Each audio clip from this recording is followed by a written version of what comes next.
January 21st, 1924. Gorki, outside Moscow.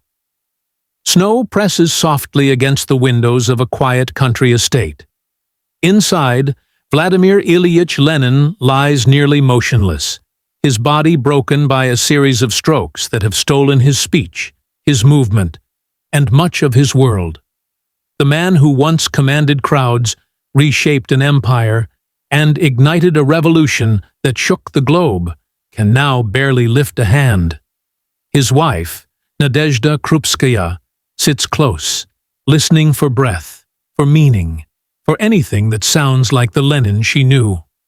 In the final hours, witnesses recall moments when Lenin's lips moved. Words, perhaps. Whispers, maybe. No official transcript exists. What remains is uncertainty and fear. Because whatever Lenin tried to say in that room mattered far beyond his failing heart. The future of the Soviet Union was waiting outside the door. 3 years earlier, in 1921, Lenin had introduced the new economic policy, a retreat from harsh wartime communism meant to save a starving nation. It was a decision he believed necessary, not ideological surrender, but strategic survival.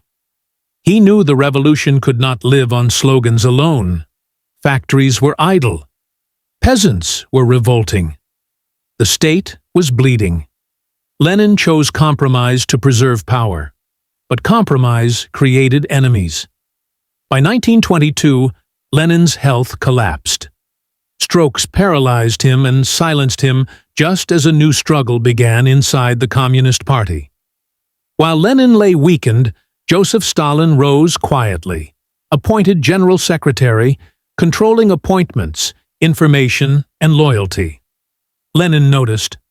From his sickbed, he dictated what would later be called his testament, a political warning never meant for public ears. In it, Lenin criticized Stalin's rudeness and dangerous concentration of power.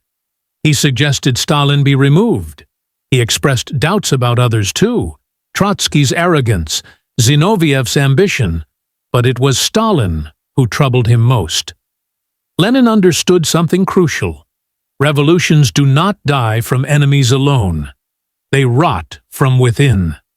Those documents were suppressed.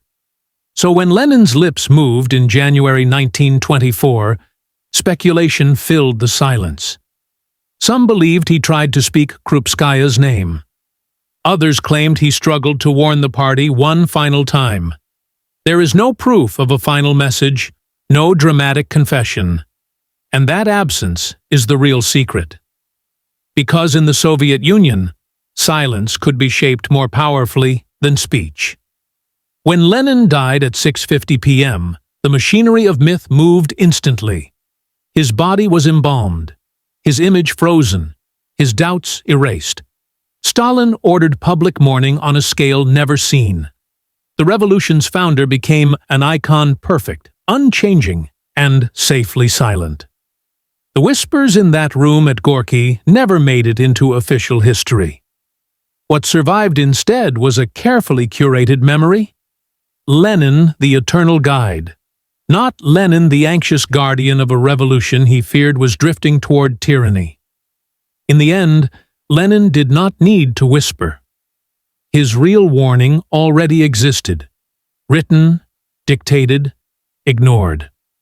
And as the Soviet state marched forward under new leadership, the quiet at his bedside echoed louder than any final words ever could.